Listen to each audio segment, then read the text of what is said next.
Cultura, lusofonia e direito de autor na era digital, sobre o tópico A Cultura e o Mundo, tem algo de impossível, ou pelo menos de temerário, tanto pela complexidade do tema como pelas circunstâncias concretas que vivemos hoje no mundo e na cultura.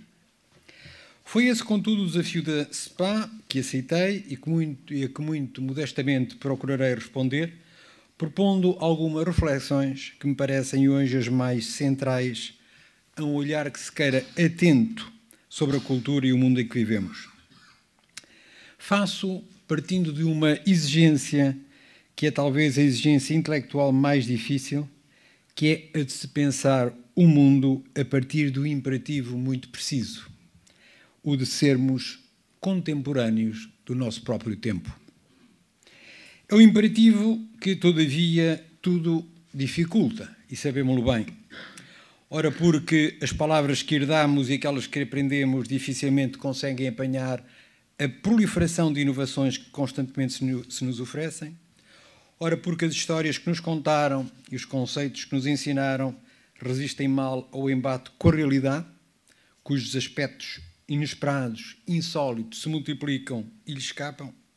Ora, porque as imagens que nos cercam impõem um regime de fascinação generalizada que tanto prende a atenção como verdadeiramente bloqueia toda a compreensão. De tudo isto, a meu ver, resulta a generalizada desorientação do nosso tempo, o persistente atordoamento, que é uma palavra que eu gosto de usar, do nosso tempo.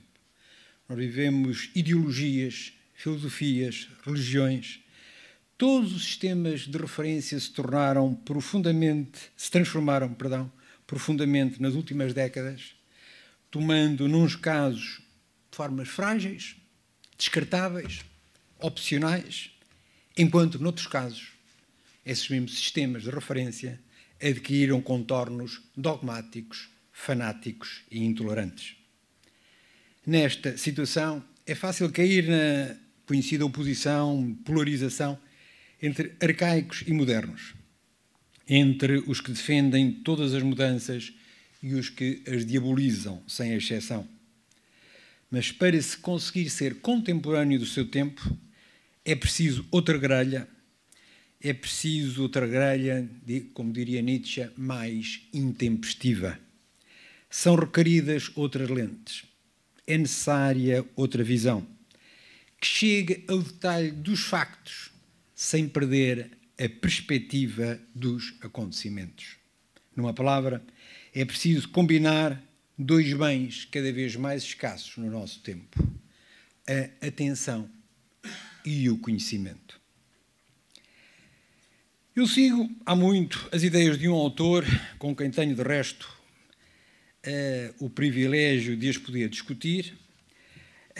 Há cerca de 30 anos que sigo e discuto as ideias de um dos que me parece um dos mais argutos pensadores sobre a relação da cultura com o mundo. Trata-se de Gilles Lipovetsky, que, de resto, a Sociedade Portuguesa de Autores já trouxe às suas instalações e às suas iniciativas, autor de um livro precisamente intitulado La Culture Monde, de 2008, e que foi, em português, traduzido em 2010 pelas Edições 70. É uma obra singular e ambiciosa que, cortando com as mais paralisantes dicotomias tradicionais, optou por focar a sua atenção no modo como a cultura se transformou nas últimas 3, 4 décadas, em estreita simbiose com as principais alterações económicas, sociais e civilizacionais que ocorreram no mundo, dando origem a um novo conceito de cultura, a novas formas da sua experiência, da sua expressão e da sua experiência, e, naturalmente, também a novos e a novíssimos problemas.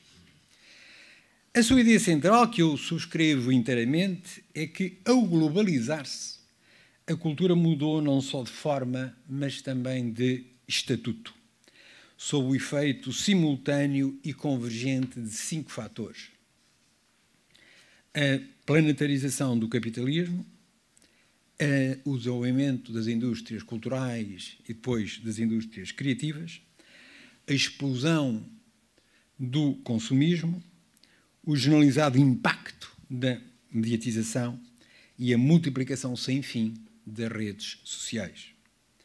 Foi desta conjunção destes fatores, que naturalmente não excluem alguns outros, que nasceu a cultura mundo, que ele chama, e o que eu chamo, a cultura mundo. E com ela a esfera cultural deixou de ser uma área autónoma e periférica, universalizando-se uma cultura mercantil que invade hoje, sem exceção alguma, todas as áreas das atividades humanas. O processo que assim se põe em destaque tem duas dimensões sempre intimamente ligadas. Enquanto, por um lado, se desenvolve a mercantilização cada vez mais generalizada da cultura, por outro, alarga-se aquilo que podemos chamar a culturalização de todas, e realmente de todas, as mercadorias. As antigas oposições da economia do cotidiano, do mercado e da criação, do dinheiro e da arte, dissolveram-se completamente. Perderam o essencial do seu fundamento e mesmo a sua realidade social. O que aconteceu foi que, ao mesmo tempo que as atividades culturais passaram a alinhar-se pelas regras do mundo mercantil, o próprio capitalismo, as suas tecnologias, com as suas marcas, com as suas indústrias, o próprio capitalismo constrói uma cultura, isto é, um sistema de valores, de finalidades e de mitos. A cultura mundo transporta-nos assim para o que Lipovetsky chamou a hipermodernidade, que é a era em que o mercado impõe um imaginário de competição e de consumo a todas as atividades, em que a cultura se industrializa sob múltiplas formas, em que os média e as redes sociais se tornam operadores incontornáveis da nossa percepção e, inclusivamente, da criação do mundo, e em que a dinâmica individualista, em curso há 3, 4 séculos, mas sobretudo nos últimos 2 séculos, dá a este conjunto uma configuração absolutamente inédita. A cultura já não é, como foi, uma atividade que se encontrava como que disseminada pelos interstícios da sociedade, fossem religiosos, políticos, clânicos, mágicos. A cultura também já não é, como foi, uma área autónoma, que se diversificava por vários domínios, o jurídico, o literário, o ético, o científico, assumindo sempre um ideal universalista contra os particularismos das tradições, em nome de um desígnio de progresso que consagrava o futuro como a dimensão essencial da vida dos povos. A cultura mundo traz consigo implicações extremamente controversas e novas que convergem numa grande desorientação e que nos colocam grandes desafios. São muitos, mas 3 deles são incontornáveis. O primeiro tem a ver, e foi já aqui referido há pouco, com as novas articulações que se desenvolvem por todo o lado entre a cultura e a economia, onde verdadeiramente um novo continente se abriu, para lá, bem para lá, daquilo que o PIB, o famoso PIB, mede. O segundo decorre das consequências da mercantilização da cultura, com particular atenção a fenómenos como a progressiva infantilização dos consumidores, o empobrecimento cultural dos conteúdos culturais, os riscos a que, em geral, se está pouco atento, os riscos que, por todo o lado, corre verdadeiramente a criação, subsumida nesse magma, hoje, das indústrias criativas. E um terceiro, que aponta para o modo como, sob a pressão da globalização, acaba por ser no âmbito da cultura que explodem os grandes antagonismos do nosso tempo. A cultura de grande fator de dinamização e de consciencialização, eu penso que é hoje o âmbito onde explodem os maiores antagonismos do nosso tempo.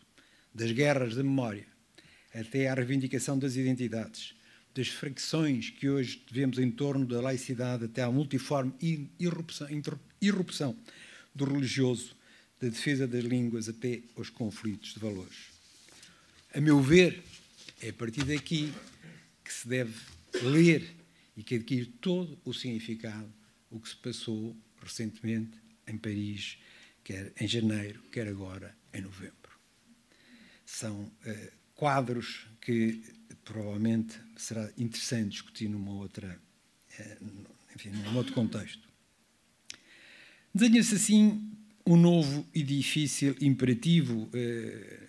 Há muitos anos que Lipovetsky fala justamente de civilizar a cultura mundo, que tem a noção destes, todos estes perigos que atravessam estas transformações e que exige várias coisas, que enumero apenas uma nova aposta na inteligência e na criatividade, concebida sobretudo em termos de qualidade, uma outra familiaridade com a história, que impressiona nos últimos dias, por exemplo, todos seguimos, minuto a minuto, segundo a segundo, o que se passa em França, e a ignorância absolutamente abissal com que a maior parte dos políticos, dos dirigentes, falam daqueles conflitos, numa lógica de esmagar o terrorismo ou não esmagar o terrorismo, sem a mais elementar compreensão, realmente, do que está na gênese desses problemas. Portanto, uma nova familiaridade com a história, que é vital para se compreender o mundo de hoje. Um paradigma que cada vez se impõe como muito diferente na abordagem do que é a escola e as suas missões. E um novo, eu penso, conceito e uma nova exigência em relação àquilo que se designa como a cultura geral. Eu penso que é nesta cultura mundo que se situa o debate sobre o importante tema dos direitos de autor, que estará no centro dos trabalhos deste seminário hoje e amanhã. Matéria em que todos sabemos, todos sabem, melhor que eu, que nos situamos na concha de uma vaga de imensas transformações e contradições e que é preciso encontrar uma nova bússola consiga ultrapassá-las e superá-las, enfrentando com lucidez o difícil tema, por exemplo, entre tantos outros, da gratuitidade. A linha, a meu ver, deve ser, como escreveu um coletivo promovido pelo Fórum d'Avignon, pessoalmente me associei, e cito, o de fazer do direito de autor a prioridade da Europa cultural. E aí se diz, nesse manifesto, que tem poucos meses, que o direito de autor, valor fundamental da liberdade de expressão, é ele que alimenta a diversidade da oferta para os consumidores, apesar de o Fórum d'Avignon preferir, e eu também prefiro, falar, em vez de consumidores, de leitores, espectadores, melómanos, amadores de arte, jogadores de vídeo, etc. E neste contexto, não posso deixar de fazer um parêntese, secundando o que disse há pouco o presidente da Sociedade Portuguesa de Autores, a ocasião que representa a reposição do Ministério da Cultura no quadro da administração portuguesa e, enfim, a esperança que é preciso depositar nessa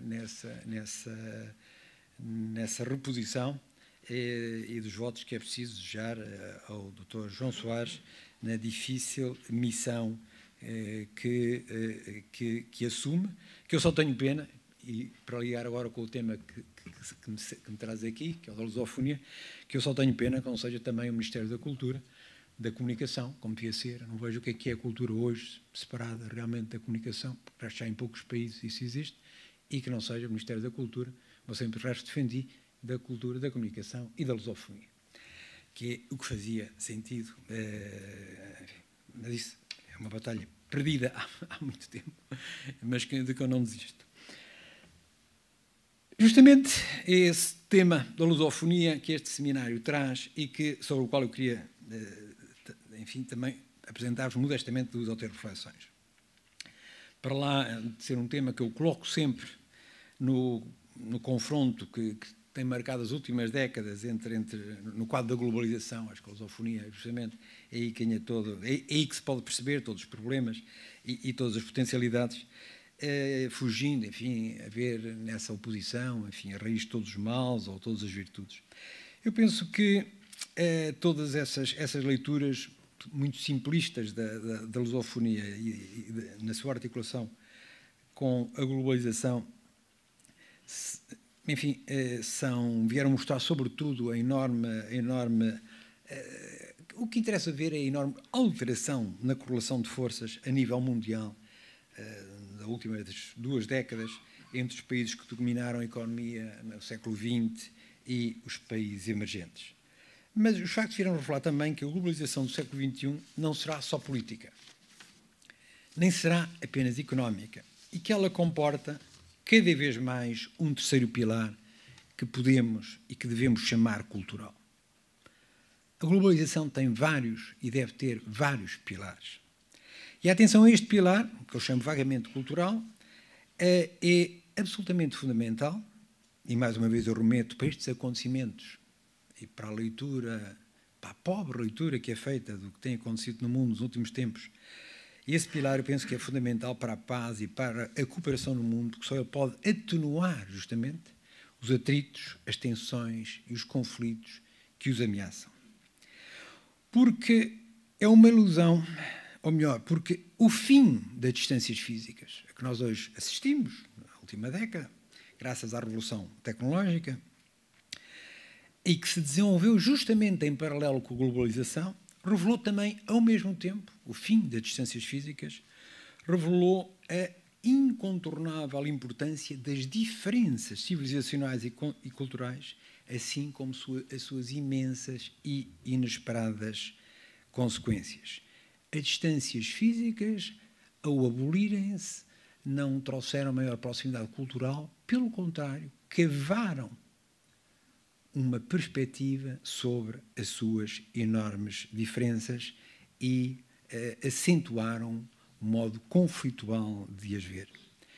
E deste ponto de vista, eu penso que tanto o 11 de setembro já de 2001, como a invasão do Iraque, 2004, como todo o que se passou este ano em país em janeiro e agora, são factos que devem ser vistos como indícios dos enormes riscos que o mundo corre com uma globalização sem verdadeira dimensão cultural, comunicacional e civilizacional. Devíamos, enfim, ter isto em atenção, compreendendo que hoje o contexto, eu penso que é um contexto favorável à lusofonia, por razões que ultrapassam aquilo que se pode falar aqui. Eu penso que, como muita gente, de resto, que o Atlântico hoje pode voltar a estar no centro do mundo, e isso tem um significado muito particular para a lusofonia. Mas ela exige que, enfim, naquilo que eu gostava aqui de dizer, ela exige que se compreendam em toda, enfim, a extensão das suas consequências, dois pontos que foram há quase uma dezena de anos já, sublinhados por um grande ensaísta português, que não devemos esquecer, que foi Eduardo Prado Coelho, que num dos seus textos mais lúcidos sobre a matéria sublinhou o seguinte: em primeiro lugar, não se pode separar uma política da língua de uma política de cultura. As duas têm o destino ligado, escreveu ele. E a segunda, e cito também, é que se queremos desempenhar adequadamente o nosso papel no espaço da lusofonia, temos que reforçar a nossa integração no espaço europeu e procurar que a construção europeia ganhe uma assumida e expansiva dimensão cultural. Tem-se fala-se muitas vezes do valor económico da língua portuguesa. Há até mesmo quem já tenha calculado o seu valor em termos de PIB, penso que é de 7%, apesar, enfim, da fragilidade deste indicador, que eu não me canso de sublinhar. Como sabem, é um indicador que aumenta, por exemplo, se houver uma maré negra hoje aqui na costa portuguesa, e é um indicador que diminui, por exemplo, se diminuírem os acidentes de estrada. É um indicador, enfim, que tem os dias contados, é um indicador que se deve, enfim, lidar com pinças, e que eu penso que, neste quadro, justamente, da lusofonia, é um indicador extremamente frágil. Mas está medido, enfim, é um estudo feito, que, felizmente, destaca aspectos muito mais importantes do que este número. Mas o que eu penso que é vital é perceber-se que, em matéria de língua, não há valor económico sem uma robusta base cultural. A alavanca de qualquer estratégia de promoção da língua portuguesa está, na verdade, fora dela. Está fora dela, está na literatura, está no cinema, está no teatro, está na música, está no audiovisual, está no multimédia, está na economia, nomeadamente na economia do imaterial, está nos contactos, está nas itinerâncias, está nas parcerias que nestas áreas deviam ser estruturais, permanentes e exemplares. Está tanto na criação como no comércio, no ensino como no investimento. E está também, talvez sobretudo, na criação de um espaço público sem o qual nenhuma comunidade, na verdade, comunica. Porque sem esse espaço público, nós temos comunidades um pouco solipsistas, se me permitem aqui o chavão filosófico. A prova da verdade de uma política da língua faz-se em todos estes domínios. Porque a língua não é uma essência. A língua não é uma herança à margem do tempo, mas uma criação contínua que exprime a vida dos indivíduos e das comunidades. O que implica ainda, naturalmente, o entrosamento de todas estas dimensões que referi com o mundo de possibilidades que a televisão, a internet e todos os outros meios tecnológicos hoje nos propiciam. A equação é, a meu ver, pois esta. Para se avançar na lusofonia, Portugal tem que crescer em cosmopolitismo, o que, por sua vez, exige um efetivo reencontro com as suas raízes históricas mundiais. E isto está, em muitos casos, por fazer e não pode ser adiado. É que, como eu digo muitas vezes, se o negócio anima o momento, e sabemos que isso é incontroverso, só o fio da história garante o futuro. O que está em causa é agir com a visão da lusofonia à altura dos desafios atuais, o que implica que se dê à CPLP, por exemplo, não só uma efetiva ambição política que não tem tido, mas também os meios, e muito menos tem tido, para os concretizar. E a CPLP vai fazer 20 anos no próximo ano, em junho do próximo ano. O que penso que nos deve levar a um diagnóstico realista. Neste domínio, sabemos que há estereótipos, há preocupações, há desafios que, se quisermos encarar com realismo, temos realmente que olhar de frente. E não nos iludir com os estereótipos, começando por eles. Os estereótipos que nos falam da dimensão planetária do português, dos seus 220, 250 milhões de falantes do mundo, sermos a terceira língua mais falada de África, ter-se tornado a língua oficial de 8 países em 4 continentes. Tudo isto, e mais alguns, agora os 17% do PIB, vieram-se acrescentar em mais um estereótipo. O português como língua de negócios também tende a ir por aí. Trata-se de estereótipos muito consolidados, que aparecem não só como um traço mais forte e efetivamente mais valorizado da herança colonial portuguesa, mas também como outra face das múltiplas debilidades desse mesmo passado. Foram eles que conduziram ao que já pertinentemente alguém designou como a retórica triunfalista que se aviva sempre na altura das cimeiras políticas dos países lusófonos ou dos encontros dos seus dirigentes, mas que, infelizmente, apresenta, como todos sabemos, escassos resultados concretos. Por trás desta situação, para lá dos estereótipos, encontram-se preocupações, e eu queria destacar algumas delas. Preocupação com a gravíssima situação económica da maioria dos tais milhões e milhões de falantes de português, os altíssimos índices de iliteracia, o reduzidíssimo peso da CPLP no plano internacional, a sua escassa presença ainda, apesar de tudo, no domínio da internet, e, bom, sem ser exaustivo, as dificuldades que o ensino da língua portuguesa enfrenta por todo o lado, apesar dos esforços bem conhecidos que têm sido feitos. Eles mostram bem a urgência de que há em definir uma estratégia com uma visão política global, dotada de instrumentos institucionais inovadores e meios orçamentais mínimos à altura. Porque tudo isto tem dramaticamente faltado. Só assim se conseguirá dar resposta aos múltiplos desafios que, no que se refere à língua portuguesa, a CPLP enfrenta hoje.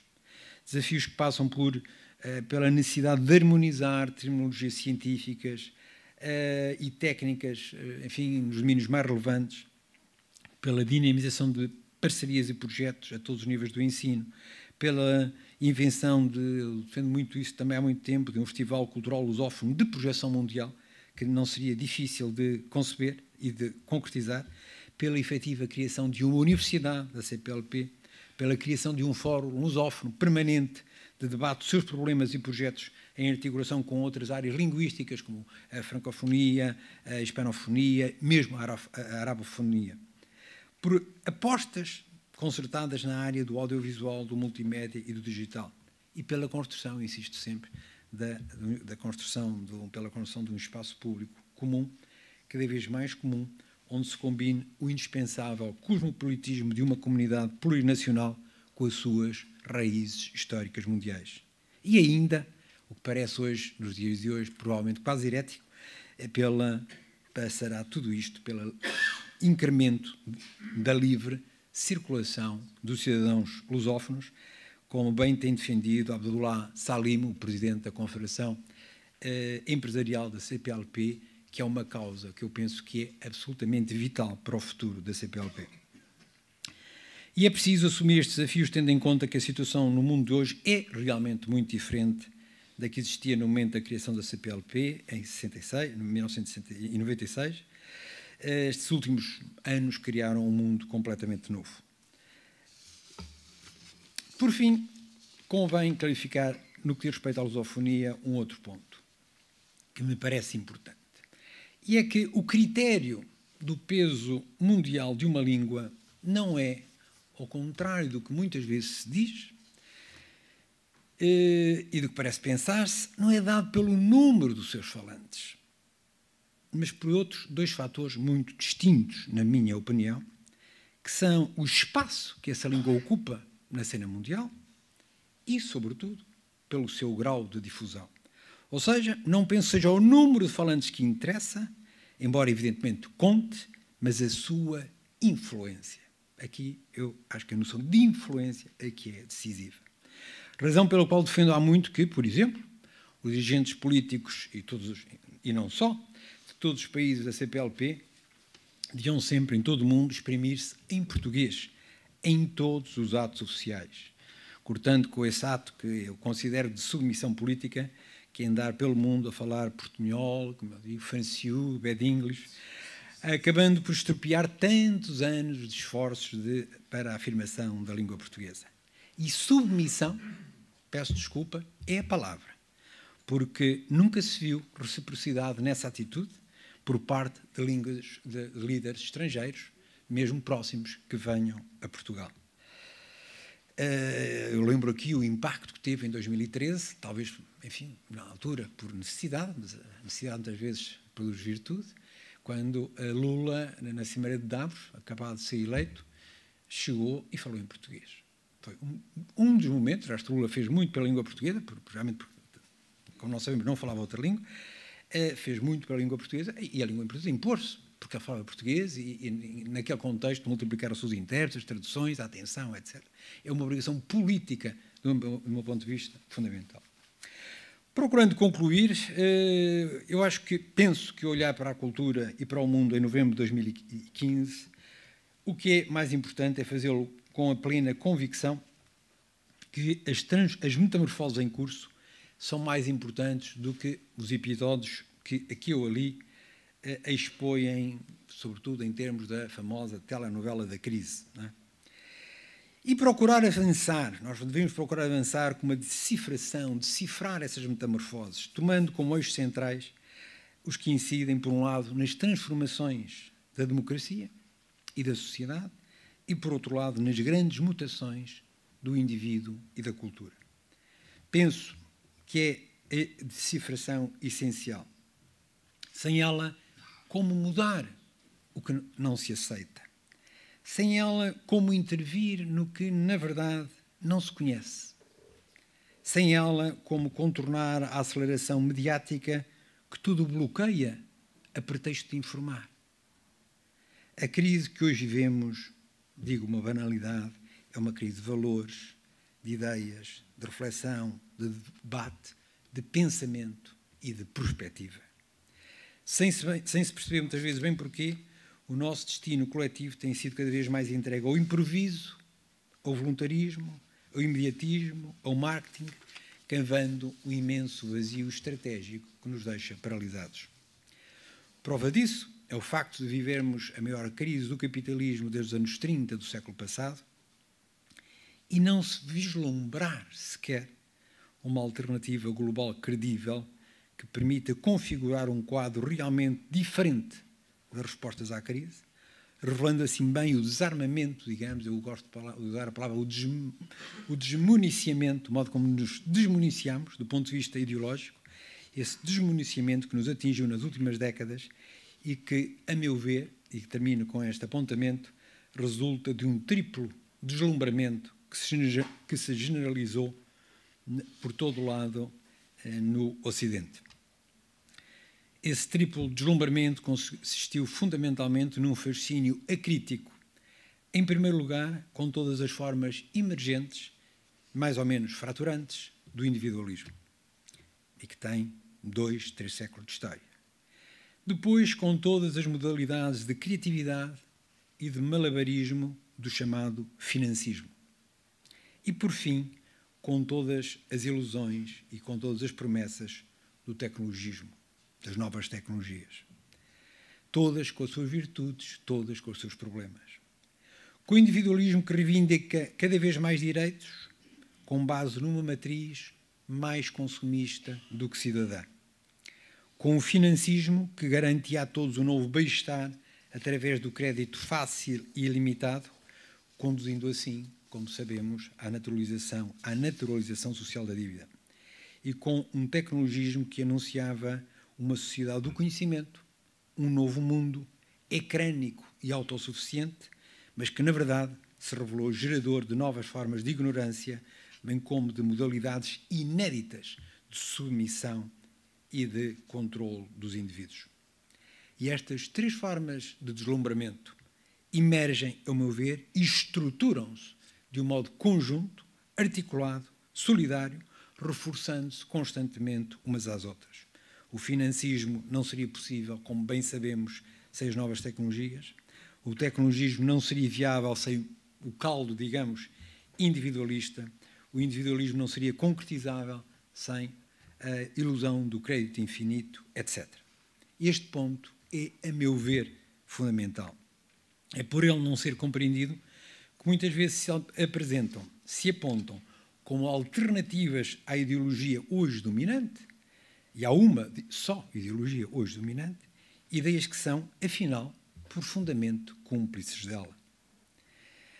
A nossa sociedade é hoje atravessada de uma ponta à outra pelo que designo numa palavra para a qual peço a vossa tolerância, num conceito que eu designo como o individualismo, com E, não é individualismo com I. Nós vivemos numa sociedade atravessada de um lado ao outro pelo individualismo, que é o elemento que deu forma tanto ao ultraliberalismo como ao mini, digamos, socialismo, se assim podemos chamar, do nosso tempo. O individualismo com E é um novo tipo de individualismo de massas que nas últimas décadas mudou todas as regras do jogo político. Foi ele que inculcou por todo o lado valores e aspirações comuns, tornando as diferenças ideológicas cada vez mais indiferentes, quando não insignificantes. E é justamente por isso que agora, mesmo quando há mudanças, tudo muda tão pouco. E que se enfatizam tanto as variações de estilo, ao contrário do que acontece com a substância e com o conteúdo. O individualismo de que falo é talvez a última metamorfose conhecida do indivíduo moderno. Do processo da sua afirmação e expansão ilimitadas. É o produto da sua profunda cumplicidade com o que eu tenho designado o paradigma do ilimitado, que marcou todo o século passado, sobretudo a sua segunda metade, garantindo a todos uma energia inesgotável, um consumo interminável e um crédito sem fim, num abismo de ilusões em que todos nos precipitamos. Ele aparece hoje como o apogeu jubilatório do indivíduo que se realiza pelo crédito, com as consequências que sabemos. Ele tornou-se, no mundo de hoje, talvez, no pilar mais generalizado e talvez mais resistente, é a minha intuição, deste paradigma em crise. O individualismo decorre da afirmação sem limites dos direitos dos indivíduos. Os nossos direitos são sempre ilimitados.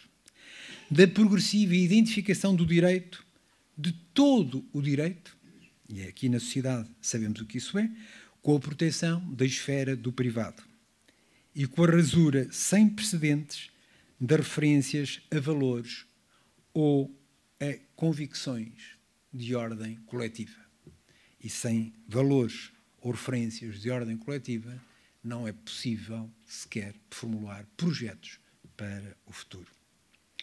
É por isso que insisto em que não é possível continuar a ler-se a realidade com as lentes com que frequentemente nos propõem, de há 10, 20, 30 anos atrás, as mesmas que levaram a que não se pressentissem as consequências da globalização, que não se percebesse a transformação brutal do capitalismo em financismo, que se desvalorizassem as alterações demográficas, que se negligenciasse a questão da distribuição da riqueza, que não se detectasse o regresso das mais brutais desigualdades, que se ignorasse a fragilização do Estado de Providência, e não só do Estado de Providência, do Estado tout court, que se incensasse aquilo que Bernard Stiegler chama a estupidez sistémica induzida pelas novas tecnologias, que se passasse, como se está a passar hoje, ao lado deste processo, de que todos os dias nos surgem exemplos, da robotização em curso no nosso mundo,